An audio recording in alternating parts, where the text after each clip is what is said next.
എല്ലാ മാന്യപ്രേക്ഷകർക്കും നീതിപാതയുടെ മറ്റൊരു എപ്പിസോഡിലേക്ക് സ്വാഗതം. നമ്മൾ ചർച്ച ചെയ്യാൻ പോകുന്ന വിഷയം കുട്ടികൾക്കെതിരെയുള്ള ലൈംഗിക അതിക്രമങ്ങളും റൈറ്റ്സിനെയും കുറിച്ചാണ്. ചർച്ചയിലേക്കായി നമ്മുടെ കൂടെ ഉള്ളത് അഡ്വക്കേറ്റ് ജിജു ദിനേശനാണ്. നമസ്കാരം സർ. നമസ്കാരം. ഈ പറഞ്ഞതുപോലെ പോക്സോ എന്താണ്, അത് എല്ലാവർക്കും ഉള്ള സംശയമാണ്. പോക്സോ എന്ന് പറയുന്നത് protection of children from sexual offences act. ഈ ആക്ട് നിലവിൽ വന്നത് 2012 2012 നവംബർ 14. നവംബർ 14 എന്ന് പറയുമ്പോൾ നമുക്കെല്ലാവർക്കും അറിയുന്നത് പോലെ കുട്ടികളുടെ ദിവസമാണ്. അത് കുട്ടികൾക്ക് വേണ്ടി കൊണ്ടുവന്ന നിയമമാണ് പോക്സോ ആക്ട്. ഈ ആക്ട് കൊണ്ടുവരേണ്ട ഉദ്ദേശ ലക്ഷ്യം എന്ന് പറയുന്നത് ലൈംഗിക ചൂഷണം, അശ്ലീല സാഹിത്യം, ഇതെല്ലാം തന്നെ നേരത്തെയും ഉണ്ടായിരുന്നു. നമ്മൾ പറയും പോലെ പീനൽ കോഡിലും BNS-ലും ഒക്കെ ഇതിനെപ്പറ്റി മെൻഷൻ ചെയ്ത് പറയുന്നുണ്ട്. എന്നിരുന്നാലും 2012 മുന്നേ അതിൽ കൂടുതലായി കുട്ടികൾക്കെതിരെ ഈ പറയും പോലെ അശ്ലീലപരമായ, ലൈംഗികപരമായി അശ്ലീല സാഹിത്യം, ലൈംഗികമായിട്ടുള്ള ചൊവ്വ, സംസാരം, കമൻറ്റ് എന്ന് കൂടി വരുന്നത് കൊണ്ടാണ് ഈ ഒരു നിയമം കൊണ്ടുവന്നത്. ഇതിൻ്റെ പ്രധാന ഉദ്ദേശ ലക്ഷ്യം എന്ന് പറയുന്നത് ഇപ്പം എത്രയും പെട്ടെന്ന് ഈ പറയുന്ന അതിജീവിതം, അതായത് ഇരയെന്ന് പറയുന്നവർക്ക് പെട്ടെന്ന് തന്നെ നീതി കിട്ടുക എന്നതാണ്. അതുകൊണ്ടാണ് സർ സ്പെഷ്യൽ കോർട്ട് എന്ന് പറഞ്ഞിട്ട് വെച്ചിരിക്കുന്നത്. അതിനുവേണ്ടിയാണ് ഈ പറയും പോലെ സർക്കാർ സ്പെഷ്യൽ ഫാസ്റ്റ് ട്രാക്ക് കോടതികൾ, അതായത് ജില്ലാ കോടതിയുടെ അതേ അധികാര പരിധിയുള്ള സ്പെഷ്യൽ കോടതി കൊണ്ടതാണ്. അത് പറയാനുള്ള പ്രധാന കാരണം സുപ്രീം കോടതി തന്നെ പറയുന്നുണ്ട്, ഇൻസൾട്ട് ടു ഇഞ്ചുറി. അതായത് ഒരു കുട്ടി, ഒരു 18 വയസ്സിന് താഴെയുള്ള ഒരു കുട്ടിക്ക് ഒരു ലൈംഗികമായുള്ള അതിക്രമം നടന്നു കഴിഞ്ഞാൽ കോടതിയിൽ കയറി സാധാ കോടതി നടപടിയുടെ ട്രയൽ, ഇൻവെസ്റ്റിഗേഷൻ, അതിൻ്റെ ഹിയറിംഗ്, വിചാരണ, ഈ എല്ലാ പ്രൊസീജിയറും നടന്നു കഴിയുമ്പോൾ ആ കുട്ടിയെ നമ്മൾ കോടതിയിൽ ഇൻസൾട്ട് ചെയ്യണം. ഒരു ഇൻസൾട്ട് വരികയും അതിൽ നമ്മൾ ഇതിനെ സംസാരിച്ച് ക്രോസ് ചെയ്ത് അതിന് ഇഞ്ചുറി വരുത്തുകയും ചെയ്യുന്നത്. അപ്പം കുട്ടിയുടെ മാനസികമായി എത്രത്തോളം വിഷമം ഉണ്ടാവുന്നു, അത് പഠനത്തെയും കുട്ടിയുടെ കായിക സംസ്കാരത്തെ എങ്ങനെ ബാധിക്കുന്നു, വളരെ മോശം ആയിട്ടുള്ള മൈൻഡാണ് കുട്ടി കിട്ടുന്നത്. അതിനുവേണ്ടിയാണ് ഈ പോക്സ് ആക്ട് മെയിനായിട്ട് കൊണ്ടുവരാനുള്ള ഉദ്ദേശ ലക്ഷ്യം. അതുപോലെ സാധാരണ നമ്മുടെ സമൂഹത്തിലുള്ള ഒരു ധാരണ എന്ന് പറയുന്നത് പോക്സോ എപ്പോഴും പെൺകുട്ടികൾക്ക് വേണ്ടി മാത്രമെന്നാണ്. അങ്ങനെയല്ല. പോക്സോ എന്ന് പറയുന്നത് കറക്റ്റ് പോക്സോയിൽ തന്നെ പറയുന്നത്, ഡെഫിനിഷനിൽ പറയുന്നത് ചൈൽഡ് എന്ന് ഡെഫിനിഷനിൽ തന്നെ പറയുന്നത്. എന്തുകൊണ്ടാണ് child? Below 18 years of child. അതായത് ചൈൽഡ് എന്ന് പറയുന്നത് ന്യൂട്രലായിട്ടാണ് പറയുന്നത്. ആണാവാം, പെണ്ണാവാം, മറ്റ് ജെൻഡർ ആവാം, ആരായാലും 18 വയസ്സിന് താഴെ ആരാണോ അയാൾക്കൊരു ഒഫൻസ് അല്ലെങ്കിൽ അയാൾക്കൊരു കുറ്റകൃത്യം സംഭവിച്ചു കഴിഞ്ഞാൽ അവരെല്ലാവരും ഈ പറയുന്ന പോക്സോ അണ്ടറിൽ ഉൾപ്പെടും. അതിന് ആൺ പെൺ വ്യത്യാസമില്ല. പക്ഷെ സമൂഹത്തിൽ ഏറ്റവും കൂടുതൽ ഇരയാകുന്നത് പെൺകുട്ടി ആയതുകൊണ്ട് തന്നെ നമ്മളെപ്പോഴും പെൺകുട്ടിയെ പോക്സോ ക്രൈം എന്ന് വരും. അങ്ങനെയല്ല, ആൺകുട്ടിക്കും വരാറുണ്ട്. ഇഷ്ടംപോലെ കേസ് അങ്ങനെ രജിസ്റ്റർ ചെയ്യാറുണ്ട്. പക്ഷെ കൂടുതലായും മെജോറിറ്റി വരുന്നത് പെൺകുട്ടി ആയതുകൊണ്ടാണ് സമൂഹം എപ്പോഴും പോക്സോ പെൺകുട്ടിയാണോ എന്ന് ചോദിക്കുന്നത്. അങ്ങനെയല്ല, ഈ 18 വയസ്സിന് താഴെയുള്ള ആരായാലും ഈ പറയുന്ന ഒഫൻസിൻ്റെ അണ്ടറിൽ, ഈ പറയുന്ന പോക്സോ ആക്ടിൻ്റെ അണ്ടറിൽ വരുന്നതാണ്. സർ, ഈ സ്പെഷ്യൽ കോർട്ടിൻ്റെ സ്പെസിഫിക്കേഷൻ എന്തൊക്കെയാണ്? അതാണ് സ്പെഷ്യൽ കോടതി എന്ന് ഉദ്ദേശിക്കുന്നത്. സർക്കാരാണ് ഇംപ്ലിമെൻ്റ് ചെയ്തത്. അതായത് നമ്മുടെ നാട്ടിൽ നിരവധി ഗണ്യമായ പോക്സോ ഒഫൻസ് വർദ്ധിച്ചു വരികയാണ്. നമുക്ക് ദിവസം പത്രം വായിക്കാൻ പറയാമല്ലോ, ഇന്നടുത്ത് പീഡിപ്പിക്കപ്പെട്ടു, അങ്ങനെ ഇഷ്ടംപോലെ കേസ് വരുന്നതുകൊണ്ട് സാധാ കോടതികൾക്ക്, ജില്ലാ കോടതികൾക്ക് ഈ കേസുകൾ തീർപ്പാക്കാൻ ഭയങ്കര സമയം വേണ്ടി വരുന്നുണ്ട്. അതിനുവേണ്ടിയാണ് സംസ്ഥാന സർക്കാർ ഓരോ താലൂക്ക് അടിസ്ഥാനത്തിൽ ഓരോ പോക്സോ കോടതി ഇംപ്ലിമെൻ്റ് ചെയ്തിട്ടുള്ളത് ഹൈക്കോടതിൻ്റെ സമ്മതത്തോടെ. ഇപ്പോൾ എല്ലാ താലൂക്ക് അടിസ്ഥാനത്തിലും ഓരോ സ്പെഷ്യൽ കോടതി വരുന്നുണ്ട്. ഈ സ്പെഷ്യൽ കോടതിയുടെ പവർ എന്ന് പറയുമ്പം ജില്ലാ കോടതിയുടെ പവറാണ്. അതായത് ജില്ലാ ജൂറിസ്ഡിക്ഷൻ്റെ കോടതിയുടെ അതേ സെയിം പവറും ജൂറിസ്ഡിക്ഷനുമാണ്. പിന്നെ എന്തെങ്കിലും അപ്പീൽ പോകണമെങ്കിൽ നമുക്ക് ഹൈക്കോടതിയിലേ സമീപിക്കാൻ കഴിയുള്ളൂ. അങ്ങനെയാണ് ഈ കോടതിയുടെ അധികാരം നിർണ്ണയിച്ചിരിക്കുന്നത്. അതിന് നമ്മൾ സ്പെഷ്യൽ കോടതിയെന്നും, ഫാസ്റ്റ് ട്രാക്ക് കോടതിയെന്നും, പോക്സോ കോടതിയെന്നും, അഡീഷണൽ ജില്ലാ കോടതിയെന്നും നമ്മൾ തരംതിരിക്കാറുണ്ട്. വലിയ കേസുകൾ തിരുവനന്തപുരം ജില്ലാ കോടതിയിൽ പോയിട്ട് അവിടെ നിന്ന് കൺസേൺ പോക്സോ കോടതിയിൽ ജൂറിസ്ഡിക്ഷൻ എവിടെയാണോ സംഭവം നടന്നത് ആ കോടതിയിലുള്ള അധികാര പരിധിയിലുള്ള പോക്സോ കോടതിയിലായിരിക്കും ഈ കേസുകൾ കൈകാര്യം ചെയ്യുന്നത്. ഈ പറയുന്ന ഫാസ്റ്റ് ട്രാക്ക് കോടതി വരാനുള്ള ഉദ്ദേശ ലക്ഷ്യം തന്നെ ഞാൻ നേരത്തെ പറഞ്ഞ പോലെ കണക്കുകളുടെ അടിസ്ഥാനത്തിലാണ്, കൂടുതൽ ഗണ്യമായി കേസുകൾ വർദ്ധിക്കുന്ന അടിസ്ഥാനത്തിലാണ്. ഇതെങ്ങനെ തീർപ്പ് കൽപ്പിക്കും എന്നുള്ളത്, ഉദാഹരണത്തിന് പഴയ കേസുകൾ ഞാൻ നേരത്തെ പറഞ്ഞു, സുപ്രീം കോടതി പറഞ്ഞ പോലെ ഇൻസൾട്ട് ടു ഇഞ്ചറിയാണ്. കുട്ടിക്ക് ഒരു ഒഫൻസ് സംഭവിച്ചു കഴിഞ്ഞാൽ സാധാരണ കോടതി കൊണ്ടുപോയി അവരെ ക്രോസ് ചെയ്തും ചീഫ് ചെയ്തും സമയം നീട്ടിയും ഡേറ്റ് മാറ്റിയും നീട്ടി കുട്ടി ഇൻസൾട്ട് ചെയ്യാൻ ഇഞ്ചറിയാണ്. ആ ഇൻസൾട്ട് നമ്മൾ വീണ്ടും ഇഞ്ചറിയാണ്. ചില സിനിമകളൊക്കെ കണ്ടിട്ടില്ലേ, കോടതി കൂട്ടി കയറിയിട്ട് ക്വസ്റ്റ്യൻ ചെയ്യുന്നു, ഹറാസ് ചെയ്യുന്നു, വീണ്ടും മെൻ്റലി ടോർച്ചർ ചെയ്യുന്നു. ഇങ്ങനെയൊക്കെ ഒഴിവാക്കാൻ വേണ്ടിയാണ് ഈ ഫാസ്റ്റ് ട്രാക്ക് കോടതി വന്നിട്ടുള്ളത്. മെയിൻ ഉദ്ദേശ ലക്ഷ്യം എന്ന് പറഞ്ഞാൽ ഇങ്ങനെ നടക്കുന്ന ഇൻവെസ്റ്റിഗേഷൻ, ട്രയൽ, ഹിയറിങ് എല്ലാം എന്തായിരിക്കും, ഇൻ ക്യാമറ പ്രൊസീഡിങ്സ് ആയിരിക്കും. മറ്റാരും കാണാതെ ഒരു പ്രത്യേക പരിരക്ഷ കൊടുത്തുകൊണ്ട് ആ ട്രയൽ നടത്തും. രണ്ടാമത് എന്തെങ്കിലുമൊക്കെ മാനസിക ബുദ്ധിമുട്ടുണ്ടെങ്കിൽ പേരൻസിനെ അടുത്ത് നിർത്താവുന്നതാണ്. അത് കഴിഞ്ഞ് തിരിച്ചു വീണ്ടും മാറ്റി നിർത്തപ്പെടണമെന്നാണ്. ഇനി ഡിഫൻസ് കൗൺസിൽ ക്രോസ് ചെയ്യണമെന്ന് വിചാരിക്കുക. ക്രോസ് ചെയ്യുമ്പം ക്വസ്റ്റ്യൻസ് കോടതിയോട് നേരിട്ട് ചോദിക്കണം. കോടതിയായിരിക്കണം ഈ പറയുന്ന അതിജീവിതയുടെ നേരിട്ട് ചോദ്യം ചോദിച്ച് ആ മാനസിക സമ്മർദ്ദം മനസ്സിലാക്കിക്കൊണ്ട് നമ്മൾ ഈ ക്രോസ് ചെയ്ത് പോകാൻ.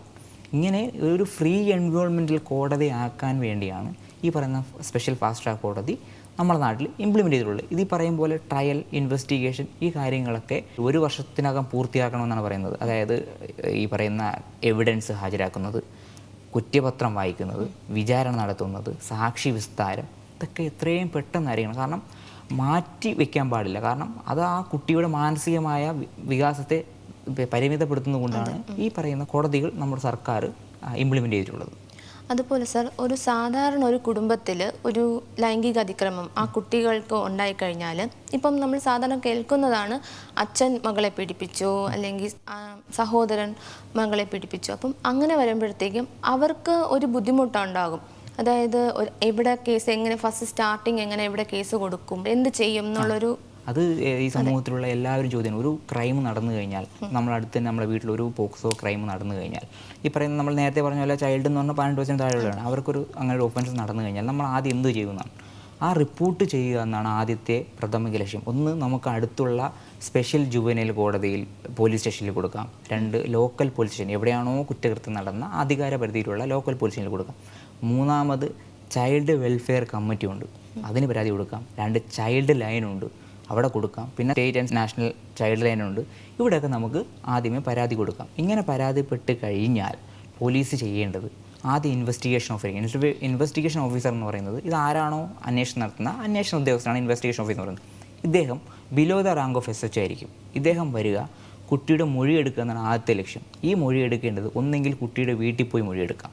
അങ്ങനെ പോകുന്ന സമയത്ത് പെൺകുട്ടിയാണെങ്കിൽ ഒരു ലേഡീസ് ഓഫീസർ സാന്നിധ്യം വേണമെന്നാണ് പറയുന്നത്. സാധാരണ അപ്പം പെൺകുട്ടികൾ അതിന് പുറത്ത് പറയാൻ തയ്യാറാവുമോ? പുറത്ത് അതാണ് പറഞ്ഞത്, റിപ്പോർട്ട് ചെയ്തതിന് ശേഷമാണല്ലോ ഇൻവെസ്റ്റിഗേറ്റ് ചെയ്യുന്നത്. അപ്പോൾ നമ്മൾ അത് പോയി ലേഡി ഓഫീസറിൻ്റെ സാന്നിധ്യത്തിൽ ഈ പറയുന്ന മൊഴി രേഖപ്പെടുത്തുക. മൊഴി രേഖപ്പെടുത്തിയതിന് ശേഷം, ഈ പറയുന്ന ലേഡി ഓഫീസറിൻ്റെ സാന്നിധ്യത്തിൽ മൊഴി രേഖപ്പെടുത്തിയതിന് ശേഷം അത് നമ്മൾ FIR ആയി രജിസ്റ്റർ ചെയ്യണം. FIR-ഉം FIS, ഫസ്റ്റ് ഇൻവെസ്റ്റിഗേഷൻ റിപ്പോർട്ടും ഇൻവെസ്റ്റിഗേഷൻ സ്റ്റേറ്റ്മെൻറ്റുമാണ്. ഈ മൊഴി രേഖപ്പെടുത്തിയതിന് ശേഷം പോലീസ് അടുത്ത ഈ കുട്ടി എന്ത് ചെയ്യും? മെഡിക്കൽ ട്രീറ്റ്മെൻറ്റ് കൊടുക്കും.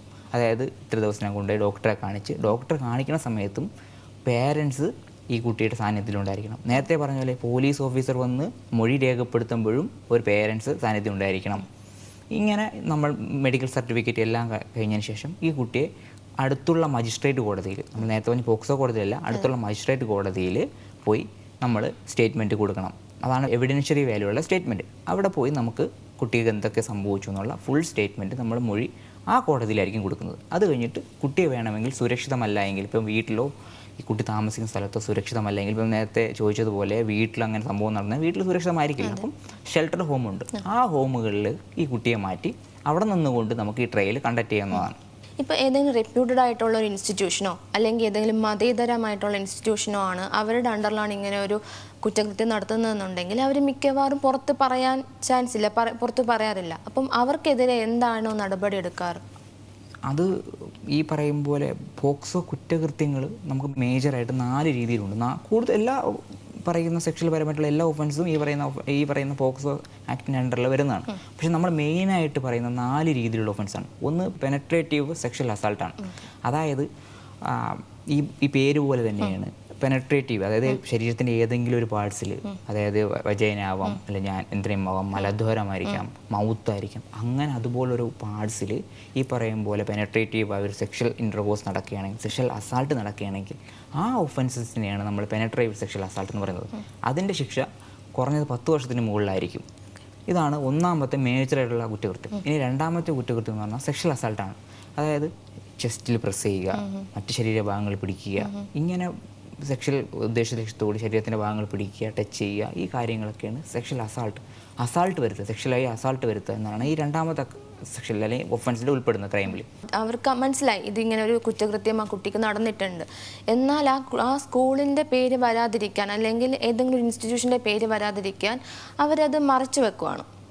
അങ്ങനെയാണെങ്കിൽ എന്ത് ചെയ്യും? അതാണ് ഞാൻ ഈ പറഞ്ഞു വന്നത്. ഞാൻ ഈ കുറ്റകൃത്യം കൂടെ പറഞ്ഞു കഴിഞ്ഞിട്ട് നമുക്ക് ആ കുറ്റകൃത്യത്തിലോട്ട് പോകാം. അപ്പം ശരിയായി അപ്പോഴാണ് കാര്യങ്ങൾ മനസ്സിലായി വരുള്ളൂ. ഈ പറയും പോലെ ഞാൻ പറയാം, മൂന്നാമത്തെ കുറ്റം സെക്ഷൽ ഹറാസ്മെൻ്റ് ആണ്. നമ്മൾ ഹറാസ് ചെയ്യണം. അതായത് ബസ്സിൽ പോകുമ്പോഴോ ട്യൂഷൻ പോകുന്ന സമയത്ത്, നമ്മളിപ്പം ഇവിടുന്ന് നടന്ന് അപ്പുറത്തെ വീട്ടിലോ ട്യൂഷൻ പഠിക്കാൻ പോവുകയാണ്, ആ സമയത്ത് റോഡിൽ ആരെങ്കിലും നിന്ന് ലൈംഗിക ചൊവ്വയുള്ള സംസാരിക്കുക, കമൻറ്റ് പറയുക, ശൂളം വിളിക്കുക, ഇതൊക്കെ പക്ഷേ ചെറിയ ഒഫൻസ് ആണ്. പിന്നെ എന്തുകൊണ്ടാണ് ഈ മേജർ ഒഫൻസിൽ വന്നു എന്നൊരു സംശയം ഉണ്ടാകും. കാരണം ഇങ്ങനെ ട്യൂഷൻ പഠിക്കുന്ന പോകുന്ന സമയത്തോ അല്ലെങ്കിൽ ഇപ്പം കായികപരമായി സ്പോർട്സിലോ ആർട്സിലോ ചെയ്യുന്ന സമയത്ത് ഈ പറയുന്ന കമൻറ്റുകളോ ശൂളം വിളികളോ ചെയ്യുമ്പോൾ കുട്ടിയുടെ മാനസികമായി എന്ത് ചെയ്യും, പിരിമുറുക്കം സംഭവിക്കും. അപ്പം പഠനത്തിൽ ശ്രദ്ധ ഉണ്ടാവില്ല, കായികക്ഷമതയിൽ പോവില്ല, കലാകായിക പഠനം ഒന്നും പങ്കെടുക്കില്ല. കുട്ടി മൊത്തം ഒരു മാനസിക സമ്മർദ്ദത്തിൽ ഏർപ്പെടും. അങ്ങനെ വരാതിരിക്കാൻ വേണ്ടിയാണ് ഈ ചെറിയ കമൻറ്റുകളും അല്ലെങ്കിൽ ഈ പറയുന്ന ശൂളം വിളികൾ പോലും ഈ മേജർ ഒഫൻസസ് കൺസിഡർ ചെയ്തതുകൊണ്ടാണ്.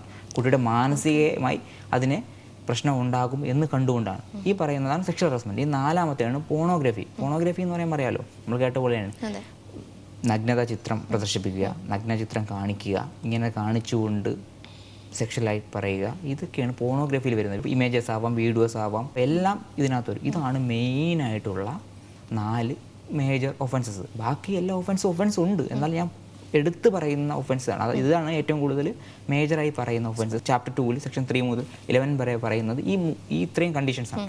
ഇനി നേരത്തെ താങ്കൾ ചോദിച്ചതുപോലെ അതാണ് നമ്മൾ അഗ്രസീവ് ഒഫൻസസ് എന്ന് പറയും. അതായത് നമ്മളിപ്പോൾ ഒരു വീട്ടിലാണ് താമസിക്കുന്നത്, ഒരു കസ്റ്റോഡിയൻ അച്ഛനും അമ്മയാണ്. ആ അച്ഛനമ്മയിൽ നിന്ന് അല്ലെങ്കിൽ അച്ഛനിൽ നിന്നോ അല്ലെങ്കിൽ അപ്പൂപ്പനിൽ നിന്നോ അല്ലെങ്കിൽ ബന്ധുക്കളിൽ നിന്നോ ഒരു സെക്ഷൽ ഒഫൻസ് ഉണ്ടായി, അത് ഗ്രേവിയസ് ഒഫൻസാണ്.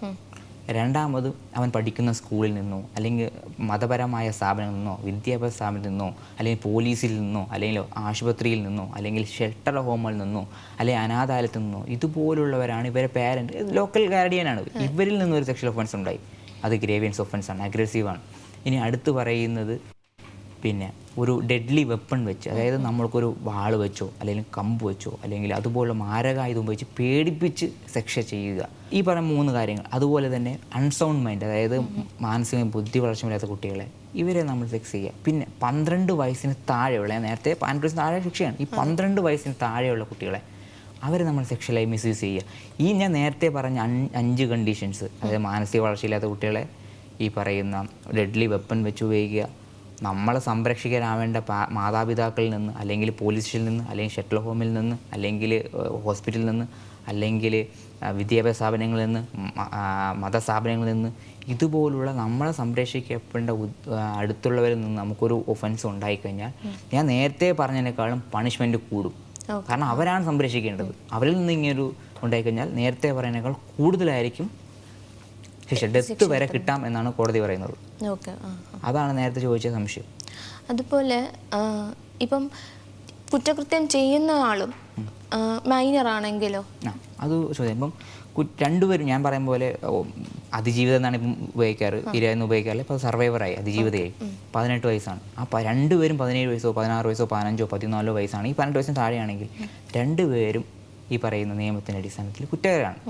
സാധാരണ 17 വയസ്സോ 16 വയസ്സോ ഉണ്ടെങ്കിൽ നോർമൽ ജയിലൊന്നുമില്ല, ഇവർക്ക് ജുവനൈൽ ജസ്റ്റിസ് എന്ന് പറയുന്ന JJ ആക്ട് പറയും പോലെ പ്രവർത്തി ഉൾപ്പെടുകയും അങ്ങോട്ട് ജുവനൈൽ സെൻറ്ററിലോട്ട് മാറ്റുകയും ചെയ്യും. എന്നിട്ട് അവിടെ വെച്ചായിരിക്കും ട്രയൽ കമ്മിറ്റ് ചെയ്ത് മറ്റു കാര്യങ്ങളിലോട്ട് പോകുന്നത്. പെൺകുട്ടികളുടെ താല്പര്യപ്രകാരമാണെങ്കിലോ? അതായത് ഈ നിയമത്തിൽ ഏറ്റവും എടുത്തു പറയേണ്ട കാര്യം എന്ന് പറയുമ്പോൾ കൺസെൻ്റ് എന്നൊരു സാധനമില്ല. കൺസെൻറ്റ് പറയാൻ 18 വയസ്സിന് മുകളിലായാൽ മാത്രമേ കൺസെൻറ്റിന് പ്രാധാന്യമുള്ളൂ. ഇവിടെ കൺസെൻ്റ് ഇല്ല. 18 വയസ്സിന് താഴെയുള്ള ഏത് കുട്ടി സെക്ഷൽ ഇൻ്റർകോഴ്സ് കഴിഞ്ഞാലും ഈ നിയമത്തിൻ്റെ അടിസ്ഥാനത്തിൽ തെറ്റ് തന്നെയാണ്. ഇപ്പോൾ 16 വയസ്സിലും 17 വയസ്സിലും 15 വയസ്സിലൊക്കെ ചിലപ്പം സ്നേഹിച്ചായിരിക്കും. ഇപ്പോൾ സ്കൂളിൽ പഠിക്കുന്ന സമയത്തൊക്കെ പറയാമല്ലോ, എല്ലാവരും പരസ്പരം സ്നേഹിക്കുന്ന ആൾക്കാർ. അവർ സ്നേഹിക്കുന്ന സമയത്ത് ഇവർ പോകുന്നു, സെക്ഷൽ ഇൻ്റർകോഴ്സ് കഴിയുന്നു. അത് കഴിഞ്ഞതിന് ശേഷം വീട്ടുകാരോ കൗൺസിലിലോ മാനസിക ബുദ്ധിമുട്ടുണ്ടെങ്കിൽ നമ്മൾ കേസ് കൊടുക്കുമ്പോൾ അല്ലെങ്കിൽ ആ കേസ് ആകുമ്പോൾ അത് ഈ പറയുന്ന സെക്ഷൻ 2 പണിഷബിളാണ്. ഓക്കെ. ഇപ്പം നമ്മൾ സാമൂഹിക മാധ്യമങ്ങളിൽ കാണുന്നതാണ്, ഒരു പെൺകുട്ടി ആത്മഹത്യ ചെയ്തു, പക്ഷേ അവൾ മേജറായിട്ടാണ് ആത്മഹത്യ ചെയ്തത്. എന്നാൽ കണ്ടെടുത്തത് കൂട്ടുകാരൻ ലൈംഗികമായി അതിക്രമം ചെയ്തു, അത് പക്ഷേ മൈനർ ആയിരുന്നപ്പോഴാണ്. അങ്ങനെയാണെങ്കിൽ അത് ശിക്ഷ കിട്ടാവുന്നതാണോ? അതെ, അതായത് ഞാൻ നേരത്തെ പറഞ്ഞ പോലെ തന്നെയാണ്.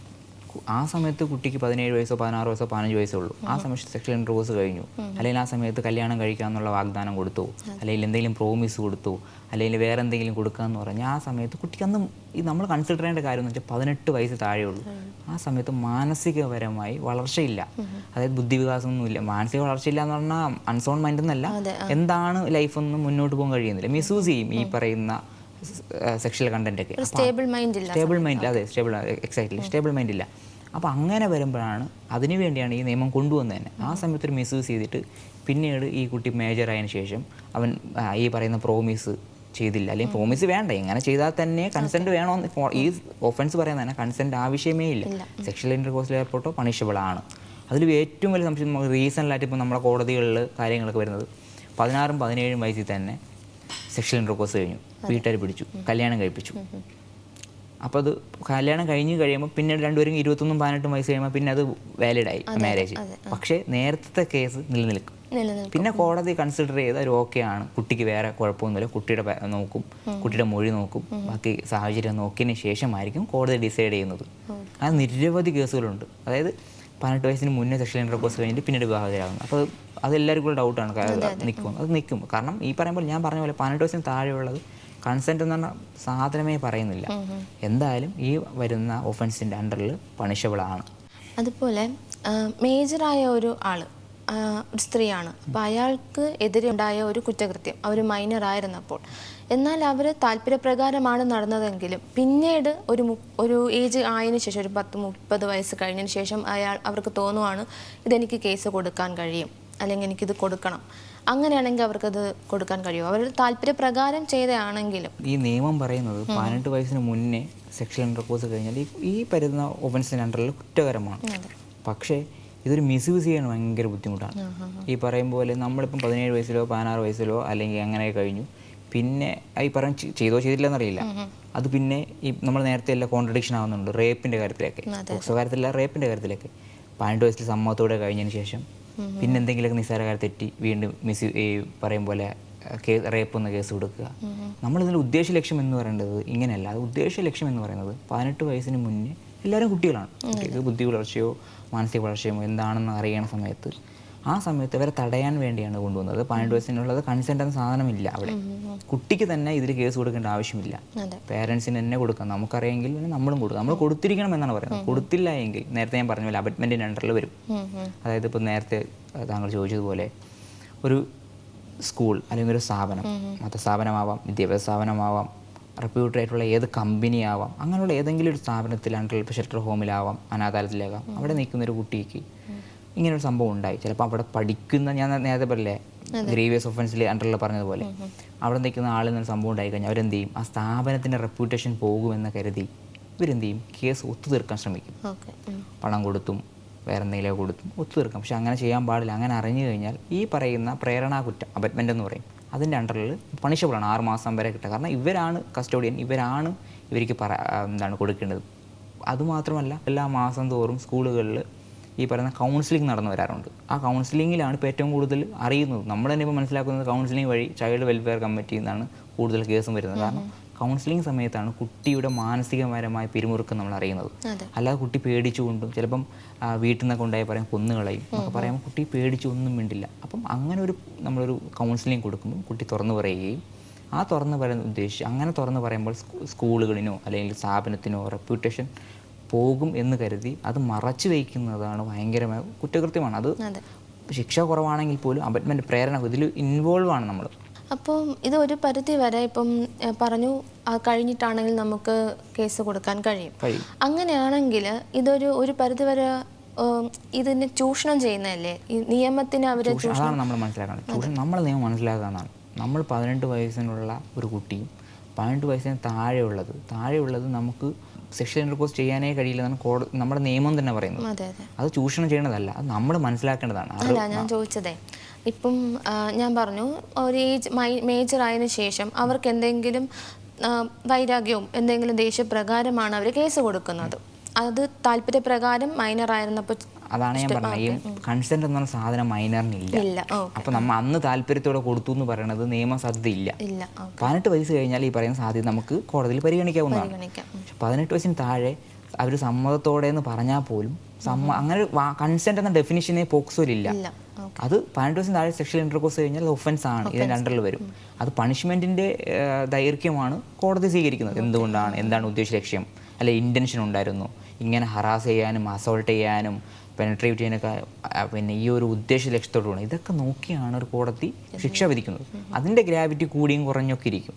പക്ഷേ ഈ പറയുന്നത് പോലെ 18 വയസ്സിന് താഴെയുള്ളത് ചൈൽഡായിട്ട് എന്നെ കൺസിഡർ ചെയ്യും. ആ ചൈൽഡിന് എന്തെങ്കിലും ഒരു ഒഫൻസ് വന്നാൽ ആണോ പെണ്ണോ വ്യത്യാസമില്ലാതെ, ജെൻഡർ ന്യൂട്രാലിറ്റിയാണ്, വ്യത്യാസമില്ലാതെ പണിഷബിളാണ്. അത് മേജർ ആയാലും ആയില്ലെങ്കിലും ആ നിയമത്തിനകത്തുള്ള വരുന്നത് തന്നെ ചെയ്യും. ഓക്കെ, ഇതുപോലെ ഒരു ഡൗട്ടാണ്.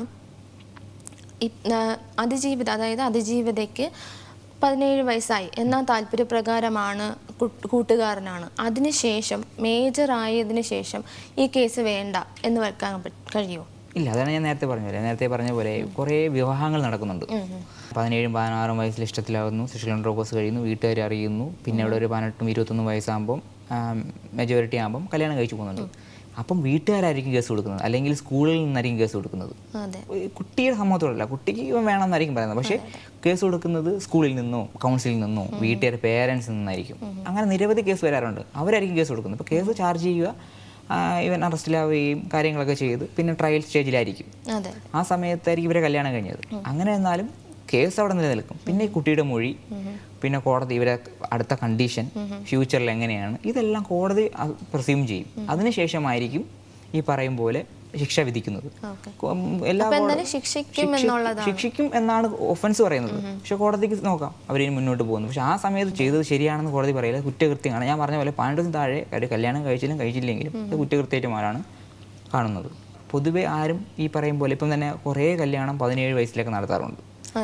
പക്ഷെ അതാരും പിന്നെ പുറത്ത് പറയാറില്ല. കാരണം കല്യാണം നമ്മൾ പല ഇതിലും കാണുന്നുണ്ടല്ലോ, 17 വയസ്സിന് 16 വയസ്സിലെ കല്യാണം കഴിഞ്ഞത് ആരും പുറത്ത് പറയാറില്ല എന്നതാണ് വസ്തുത. പുറത്ത് പറഞ്ഞു കഴിഞ്ഞാൽ ആർക്ക് വേണമെങ്കിലും കേസ് കൊടുക്കാൻ, പരാതി കൊടുത്തു കഴിഞ്ഞാൽ അത് കോടതി അന്വേഷിക്കുന്നതാണ്. പിന്നെ കല്യാണം കഴിഞ്ഞതുകൊണ്ട് ഈ പറയുമ്പോൾ ഗ്രാവിറ്റി കുറയും. കാരണം അവിടെ ഒരു ഇന്റൻഷനോട് കൂടിയുള്ള ഒരു സെക്ഷൽ അസോൾട്ട് ഇല്ല. നമ്മൾ ആദ്യം മനസ്സിലാക്കേണ്ടത് ഇന്റൻഷൻ ഉണ്ടോ, ഇങ്ങനെ ലൈംഗിക ചൂഷണം ചെയ്യാനോ ലൈംഗിക അതിക്രമം നടത്താനോ ഇതിനുള്ളൊരു ഇന്റൻഷൻ അവിടെ ഇല്ല. ഏജ് കംപ്ലീറ്റ് ആയില്ല എന്നേ ഉള്ളൂ, പക്ഷെ ഒരു ഇന്റൻഷൻ ഇല്ലല്ലോ. അപ്പോൾ അതും കൂടെ നമ്മൾ കൺസിഡർ ചെയ്യപ്പെടും. പോക്സോ കേസിൽ അങ്ങനെയാണല്ലോ, കുട്ടിയുടെ ഇന്റൻഷൻ കൂടെ എങ്ങനെ നോക്കും, അതും കൂടെ നോക്കി വേണം ചെയ്യാൻ. ഇതിൽ മെയിൻ കാര്യം എന്ന് വെച്ചാൽ കോടതി ഒരു കേസ് പരിഗണിക്കുമ്പോൾ കോടതി ആദ്യം പ്രസ്യൂം ചെയ്യും. സെക്ഷൻ 29 പറയുന്നത് അങ്ങനെയാണ്, പ്രസ്യൂം ചെയ്യും. ഒരു കുറ്റവാളി കോടതിയുടെ മുന്നിൽ നിൽക്കുമ്പോൾ ആ കുറ്റവാളി കുറ്റക്കാരനാണ് എന്ന രീതിയിൽ കോടതി പ്രസ്യൂം ചെയ്യും. എന്നിട്ടായിരിക്കും തെളിവുകളും വിചാരണയും എല്ലാം എടുക്കുന്നത്. എന്നിട്ട് ആ കുറ്റക്കാരനല്ല എന്ന് കണ്ടാൽ കോടതി വെറുതെ വിടുകയൊക്കെ ചെയ്യും. ഇഷ്ടംപോലെ കേസുകൾ വെറുതെ വിടുന്നുണ്ട്. കാരണം തെളിവുകളുടെ അതൊക്കെ തെളിവുകളുടെയും അടിസ്ഥാനത്തിലാണ്. പക്ഷേ ഇപ്പം സുപ്രീം കോടതി ലേറ്റസ്റ്റ് ആയിട്ട് ഒരു വിധി പറഞ്ഞു. അപ്പം ഒരു ഒഫൻസ് നടന്നു, ചിലപ്പം ഈ പറയുന്ന പ്രതിക്ക് പോലീസ് ഇൻഫ്ലുവൻസ് ഉണ്ടാവാം, ചില പോലീസിൻ്റെ ബന്ധുക്കളായിരിക്കാം, പൊളിറ്റിക്കൽ ഇൻഫ്ലുവൻസ് ഉണ്ടാവാം. ഈ അടിസ്ഥാനത്തിലൊക്കെ കാണിച്ച് ഇൻവെസ്റ്റിഗേഷൻ ഓഫീസർ പ്രോപ്പറായിട്ടുള്ള ഇൻവെസ്റ്റിഗേഷൻ നടത്തിയില്ലെന്ന് വിചാരിക്കാം, അതായത് ശരിയായ അന്വേഷണം നടത്തിയില്ലെന്ന് വിചാരിക്കാം. ആ സമയത്ത് എന്ത് ചെയ്യും, തെളിവുകളുടെ അഭാവം അവിടെ ഉണ്ടാവും. നമുക്ക് പാലക്കാടൊക്കെ ഇഷ്യൂസ് അങ്ങനെയല്ലേ, പോലീസ് തെളിവുകൾ അവിടെ കുറവായിരുന്നു. അങ്ങനെ തെളിവുകളുടെ അഭാവം വന്നു കഴിഞ്ഞാൽ കോടതി പറഞ്ഞത് അങ്ങനെ ഇൻവെസ്റ്റിഗേഷൻ ഓഫീസർ പ്രോപ്പറായി ഇൻവെസ്റ്റിഗേഷൻ നടത്തിയില്ലെങ്കിൽ അങ്ങനെ വെറുതെ വിടാൻ കഴിയില്ല. കാരണം അവിടെ അതിജീവിതയുടെ ന്യായമാണ് ഹനിക്കപ്പെടുന്നത്. കാരണം പോലീസുകാർ പ്രോപ്പറായി ഇൻവെസ്റ്റിഗേഷൻ ചെയ്തില്ല, തെളിവ് കൊടുത്തില്ല, അത് കോൺട്രഡിക്ഷനാണ്. അത് ഡിഫൻസ് കൗൺസിലിൻ്റെ ഒരു ബെനിഫിറ്റും കൂടിയാണ്. കാരണം പ്രോപ്പറായി അന്വേഷണം ചെയ്യേണ്ടത് സ്റ്റേറ്റിൻ്റെ ചുമതലയാണ്. കാരണം സ്റ്റേറ്റിൻ്റെ അസറ്റാണ് നമ്മൾ ഓരോരുത്തരും. അതുകൊണ്ട് തന്നെയാണ് സ്റ്റേറ്റ് ബാധ്യഭാഗമാകുന്നത്. കാരണം സ്റ്റേറ്റിൻ്റെ അസറ്റാണ് മനുഷ്യർ. മനുഷ്യനൊരു സ്റ്റേറ്റിനൊരു ഇഞ്ചുറി ഉണ്ടായിക്കഴിഞ്ഞാൽ അത് ബാധിക്കേണ്ടത് സ്റ്റേറ്റിൻ്റെ കടമയാണ്. അങ്ങനെയാണ് സ്റ്റേറ്റ് ബാധ്യഭാഗമാകുന്നത്. ആ സ്റ്റേറ്റ് ബാധ്യഭാഗം വരുമ്പോൾ സ്റ്റേറ്റിൻ്റെ ഉദ്യോഗസ്ഥർ, പോലീസ്, ഡോക്ടർമാർ മെഡിക്കൽ ചെയ്ത് ക്രോഡീകരിച്ച് ആ സംഭവം നടന്നു എന്നുള്ള എല്ലാ തെളിവുകളും കോടതി മുന്നേ എത്തിക്കേണ്ടത് അവരുടെ ഉദ്ദേശ ലക്ഷ്യമാണ്. പക്ഷെ അവർ പ്രോപ്പറായി ചെയ്തില്ല എന്ന് കരുതി ഇവന് വെറുതെ വിടാൻ കഴിയില്ല എന്നുകൂടെ സുപ്രീം കോടതി പറഞ്ഞു. അതിൻ്റെ ഉദ്ദേശ ലക്ഷ്യം എന്ന് പറഞ്ഞാൽ അങ്ങനെ എളുപ്പത്തിൽ എവിഡൻസ് ഇല്ല എന്ന് കരുതി രക്ഷപ്പെടാൻ കഴിയില്ല. അതുകൊണ്ട് തന്നെയാണ് കോടതി ഈ പറയുന്ന പോക്സോ കുറ്റകൃത്യത്തെ കൂടുതലായി പിന്നെ ഇത്രയും ഗ്രീവിയസ് ആയിട്ട് പണിഷ്മെൻറ്റ് കൊടുക്കുന്നത്. കാരണം സമൂഹത്തിൽ കുറഞ്ഞു വരാൻ വേണ്ടി. എന്നിരുന്നാൽ പോലും സമൂഹത്തിൽ ഇതിന് ഗണ്യമായ അളവ് വർദ്ധിക്കുന്നുണ്ട്. അത് നമ്മുടെ സമൂഹത്തിൽ ഭയങ്കര തെറ്റായ ഒരു കാരണമാണ്. അപ്പം നമുക്ക് ഇത് തുടർച്ച നീക്കാൻ കഴിയുമോ? തുടർച്ച നീക്കാൻ ഒരിക്കലും കഴിയില്ല. കാരണം കഴിയില്ല എന്നല്ല, നമ്മുടെ സമൂഹത്തിൽ എല്ലാ വിഭാഗം ആൾക്കാരും ഉണ്ട്. ക്രിമിനൽ വാസനയുള്ളവരും അവരും എല്ലാ ആൾക്കാരും ഉണ്ട്. അപ്പോൾ നമ്മൾ ചെയ്യാൻ വേണ്ടത് ഒരു ഗുഡ് എൻവയോൺമെൻറ്റ് ക്രിയേറ്റ് ചെയ്യുന്നതാണ്. നല്ലൊരു കുട്ടിക്ക് നല്ലൊരു പഠനത്തിന് വേണ്ടിയോ മറ്റ് കലാകായിക സാംസ്കാരിക രീതിയിൽ നല്ലൊരു സ്ഥലം നമ്മൾ ഒരുക്കി കൊടുക്കാമെന്ന് തോന്നുന്നു. പിന്നെ രണ്ടാമത് പറയുമ്പോൾ സെക്സ് എഡ്യൂക്കേഷൻ. 3, ഒരു കുട്ടിക്ക് ബാഡ് ടച്ചും ഗുഡ് ടച്ചും എന്താണെന്നുള്ള പഠിപ്പിക്കുക. അങ്ങനെ ഒരു അതിക്രമം നടന്നു കഴിഞ്ഞാൽ ഞാൻ നേരത്തെ പറഞ്ഞ റിപ്പോർട്ട് ചെയ്യുക തന്നെ വേണം. നമ്മൾ ഹൈഡ് ചെയ്ത് കാണാം, അത് മറ്റുള്ളവർക്ക് വീണ്ടും ചെയ്യാനുള്ള പ്രചോദനമാകും. മടിയാവും. കാരണം അവരെ പിന്നീടുള്ള ജീവിതത്തിൽ അവർ കല്യാണം കഴിക്കും. പെൺകുട്ടികളാണെങ്കിലും ആൺകുട്ടികളാണെങ്കിലും കൂടുതലും അവർ ആലോചിക്കാൻ വീട്ടുകാർ ആ കുടുംബത്തിന് പേര് ദോഷം ഉണ്ടാകുമോ, സമൂഹം അവരെങ്ങനെ നോക്കിക്കാണും, അതൊക്കെ നമ്മളെ സൊസൈറ്റി നമ്മുടെ അങ്ങനെ കാണിക്കുന്നതുകൊണ്ടാണ് ഇതിനെതിരേക്ക് വേണ്ടിയാണ് ഈ പോക്സോ കൊണ്ടുവന്നതിന് ഉദ്ദേശ ലക്ഷ്യം. കാരണം പ്രൊട്ടക്ഷൻ ഓഫ് ചിൽഡ്രൻ ആണ്, അവരെ പ്രൊട്ടക്ട് ചെയ്യുക ഇതിൽ നിന്ന്, അവരുടെ ഐഡന്റിറ്റി പുറത്ത് അത് തന്നെ ഈ പറഞ്ഞ പോലെ ഇനി വരാൻ പോകുന്നത് റെസ്ട്രിക്ഷൻസ് ആണ്. ഈ പറയുമ്പോൾ കോടതിയിൽ ഒരിക്കലും അവർ ഐഡന്റിറ്റി പറയാൻ പാടില്ല, ഇവരെ അതിജീവിതം എന്ന് വിളിക്കാവൂ, ഇവർ പഠിക്കുന്ന സ്കൂളിൻ്റെ പേര് വരാൻ പാടില്ല, ഇവർ പഠിക്കുന്ന മതസ്ഥാപനത്തിൻ്റെ പേര് വരാൻ പാടില്ല, ഇവർ നിൽക്കുന്ന സ്ഥാപനത്തിൻ്റെ പേര് വരാൻ പാടില്ല, ഷെൽട്ടർ ഹോമിൻ്റെ പേര് പറയാൻ പാടില്ല, മീഡിയക്കൊക്കെ ഒരു നല്ല പരിധി വരെ ഇതിൽ ഇടപെടാൻ കഴിയില്ല. അതായത് ഇടപെടാൻ പൂർണ്ണമായും കഴിയില്ല എന്നല്ല, അതിനൊരു റെസ്ട്രിക്ഷൻ ഉണ്ട് മീഡിയാസ് ഇടപെടുന്നതിലും ആൾക്കാർ പേരുകൾ പറഞ്ഞ് കളിയാക്കുന്നതിനും. കാരണം ഈ പോക്സോ ഉദ്ദേശ ലക്ഷ്യം തന്നെ അവരെ പ്രൊട്ടക്റ്റ് ചെയ്യാന്നാണ്. ഇതിൽ നിന്ന് സെക്ഷൽ അസാൾട്ടിൽ നിന്നും, സെക്ഷൽ ഹറാസ്മെൻറ്റിൽ നിന്നും, പോണോഗ്രാഫിയിൽ നിന്നും, ഇതിൽ നിന്നൊക്കെ ഒരു പ്രൊട്ടക്ഷനാണ്, ഇവരെ പരിരക്ഷിക്കുക എന്നാണ്. അതാണ് ഇതിൻ്റെ പ്രധാന ഉദ്ദേശ ലക്ഷ്യവും. ഈ പറയുന്ന കൂടുതൽ നേരത്തെ തന്നെ ഈ പറയും പോലെ BNS-ലും IPC-ലൊക്കെ ഇതിന് കുട്ടികൾക്കെതിരെയുള്ള ശിക്ഷ ഉണ്ട്. എന്നതിനെ പോലും ഇതൊരു സ്പെസിഫൈഡ് ലോയാണ്, സ്പെഷ്യൽ ലോയാണ്. അതുകൊണ്ട് തന്നെ കുറ്റകൃത്യങ്ങൾ കുറയ്ക്കാൻ വേണ്ടി പണിഷ്മെൻറ്റ് കൂടിയിട്ടുമുണ്ട്. അപ്പോൾ ഈ സെക്ഷൽ ഹരാസ്മെൻറ്റ് നടക്കുന്നത് സെയിം ജെൻഡറിൽ നിന്നാണെങ്കിലോ അതും എടുക്കുന്നതാണ്? അത് തന്നെ ഞാൻ നേരത്തെ പറഞ്ഞ പോലെ ജെൻഡർ എന്നൊരു വാക്ക് ഉപയോഗിക്കുന്നില്ല. ഇവിടെ ചൈൽഡാണ് ഡെഫിനിഷൻ ചെയ്യുന്നത്, ജെൻഡർ എന്ന് പറയുന്നില്ല. ചൈൽഡ് എന്ന് പറഞ്ഞാൽ 12 വയസ്സിന് താഴെയുള്ളത് മെയിലോ ഫീമെയിലോ ഏത് ജെൻഡർ ആയാലും, ട്രാൻസ്ജെൻഡർ ആയാലും എല്ലാ ജെൻഡർ ആയാലും പോലും 18 വയസ്സിന് താഴെയുള്ളവർക്ക് അതിക്രമം സംഭവിച്ചു കഴിഞ്ഞാൽ അത് ഈ പറയുന്ന ഒഫൻസിൻ്റെ അണ്ടറിൽ കുറ്റകരമാണ്. പോക്സോ ആയിട്ട് നമ്മൾ പറയുന്ന പ്രധാന ഉദ്ദേശ ലക്ഷ്യം അതായത് ഈ പറയും പോലെ പ്രൊട്ടക്റ്റ് ചെയ്യുക കുട്ടികളെ. ഈ പറയുമ്പോൾ സെക്ഷൽ അസോൾട്ടിൽ നിന്നും, സെക്ഷൽ ഹറാസ്മെൻറ്റിൽ നിന്നും, പോണോഗ്രാഫിയിൽ നിന്നൊക്കെ നമുക്ക് പ്രൊട്ടക്റ്റ് ചെയ്യാം.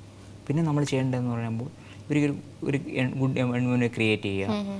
പിന്നെ ഈ പറയും പോലെ നമുക്ക് ബോധവൽക്കരണം കൊടുക്കുക, എല്ലാ സ്കൂളുകളിലും കൗൺസിലിംഗ് കൊടുക്കുക. അതുപോലെ ഒരു ഇൻസിഡൻറ്റ് നടന്നു കഴിഞ്ഞാൽ പ്രോപ്പറായി നമ്മൾ റിപ്പോർട്ട് ചെയ്യുക, പരാതി കൊടുക്കുക, പരാതി കൊടുത്തിട്ട് ശരിയായ അന്വേഷണം നടത്തുക. പിന്നെ നമ്മൾ ഈ പറയും പോലെ ഈ പ്രതിരോധിക്കാൻ വേണ്ടി നമ്മൾ എന്ത് ചെയ്യുക, കുട്ടികൾക്ക് ബാഡ് ടച്ചും ഗുഡ് ടച്ചും പറഞ്ഞു കൊടുക്കുക, പറഞ്ഞ് മനസ്സിലാക്കി കൊടുക്കുക. കുട്ടികളെ കുട്ടികൾ ബോധമല്ലിരിക്കും. ഇങ്ങനെ ഒരു കുറ്റകൃത്യം സംഭവിച്ചു കഴിഞ്ഞാൽ പിന്നെ ജീവിതം പോയി എന്ന രീതിയിലാണ് അതിനെ ഓവർകം ചെയ്യാനുള്ള കാരണം ഇങ്ങനെ ഒരു കുറ്റകൃത്യം പരിധിവരെ വീട്ടുകാർക്കും പങ്കില്ല. വീട്ടുകാർക്ക് മാത്രമല്ല, ഇപ്പം നമ്മളിപ്പം വീട്ടിൽ നിൽക്കുമ്പോൾ വീട്ടുകാരാണ് പേരൻസ്, നമ്മൾ സ്കൂളിൽ പോകുമ്പോൾ സ്കൂളുകാരാണ് പേരൻസ്, പിന്നെ ട്യൂഷൻ സെൻറ്റർ പോകുമ്പോൾ ട്യൂഷൻ അധ്യാപകരാണ് നമ്മുടെ പേരൻസ്. ഇവരൊക്കെയാണ് ഇവരെ കുട്ടിക്കുള്ള മാനസികമായിട്ടുള്ള വെല്ലുവിളികൾ നേരിടുന്ന സ്ഥലങ്ങൾ. ആ സമയത്ത് നമ്മളവരെ പ്രൊട്ടക്റ്റ് ചെയ്യും. നമ്മൾ വരുന്ന വഴിയിൽ കുറേ ആൾക്കാർ കൂട്ടം കൂടി നിന്നിട്ട് കമൻറ്റ് പറയുക, സെക്ഷൽ കമൻറ്റ് പറയുക, കുട്ടിക്ക് ഭയങ്കര വിഷമവും പിന്നെ ട്യൂഷന് പോകാനോ പഠിക്കാനോ ഉള്ള, കാരണം പഠിക്കുന്ന സമയത്തായിരിക്കും ഇതായിരിക്കും മെമ്മറിയിൽ. അപ്പോൾ അതിനെ ഓവർകം ചെയ്യാൻ വേണ്ടി ഇപ്പം വീട്ടിൽ കുട്ടി വന്നു ഒറ്റയ്ക്കിരിക്കുക, ആ സമയത്ത് അവൻ്റെ പേരൻസ് വന്നിട്ട് എന്താണ് സംഭവം, എന്ത് ചെയ്യണം, സപ്പോർട്ട് കൊടുക്കുക, മെൻ്റലി ആൻഡ് ഫിസിക്കലി സപ്പോർട്ട് കൊടുക്കുക. ഇതൊക്കെയാണ് നമുക്ക് ചെയ്യാൻ കഴിയുന്ന കാര്യങ്ങൾ. ബാക്കി പറയുമ്പോൾ ഈ പോക്സോ നമ്മൾ നേരത്തെ പറഞ്ഞതുപോലെ ഈ ഉദ്ദേശ ലക്ഷ്യങ്ങളെല്ലാം നമ്മൾ പറഞ്ഞു. സ്പെഷ്യൽ കോടതി പറഞ്ഞു, എവിടെയാണ് പരാതി കൊടുക്കേണ്ടതെന്ന് പറഞ്ഞു, പരാതി കൊടുത്താൽ എങ്ങനെ ഇൻവെസ്റ്റിഗേഷൻ എന്ന് പറഞ്ഞു, എത്ര നാളുകൊണ്ട് തീരുമെന്ന് പറഞ്ഞു, കോടതി എങ്ങനെയാണ് പ്രിസ്യൂം ചെയ്യുമെന്ന് പറഞ്ഞു, പിന്നെ ശിക്ഷാവിധികൾ പറഞ്ഞു, ഈ പറയുന്ന ഏതൊക്കെയാണ് മേജർ ക്രൈംസ് എന്ന് പറഞ്ഞു, ഒക്കെ പറഞ്ഞു. ഇതൊക്കെ പറഞ്ഞാൽ പോലും നമ്മൾ ഈ പറയുന്ന പോക്സോ കേസ് നമ്മൾ ഗണ്യമായി വർദ്ധിച്ചുകൊണ്ടിരിക്കുകയാണ്. നമ്മൾ ഡെയിലി നോക്കിയാൽ അറിയാം ഗണ്യമായ വർധനയാണ്. അപ്പോൾ നമ്മൾ സമൂഹത്തിൽ അവയർനെസ്സും കൂടെ കൊടുക്കേണ്ടത് നമ്മുടെ ഓരോരുത്തരുടെയും കടമയും കൂടിയാണ്. പോക്സോ ആക്ട് 2012 ഉദ്ദേശ ലക്ഷ്യം തന്നെ കുട്ടികളെ ലൈംഗിക അതിക്രമങ്ങളിൽ നിന്നും സംരക്ഷിക്കുക എന്നതാണ്. അതിനായി നമുക്ക് ചെയ്യാൻ കഴിയുന്നത് അറിഞ്ഞു കഴിഞ്ഞാൽ റിപ്പോർട്ട് ചെയ്യുകയും കുട്ടികൾക്ക് മാനസികപരമായിട്ടും ശാരീരികപരമായിട്ടും സപ്പോർട്ട് കൊടുക്കുകയും എന്നതാണ്. ഇതിനായി ഇത്രയും സമയം നമ്മളെ കൂടെ ചെലവഴിച്ച അഡ്വക്കേറ്റ് ജിജു ദിനേശൻ സാറിന് നന്ദി, നമസ്കാരം.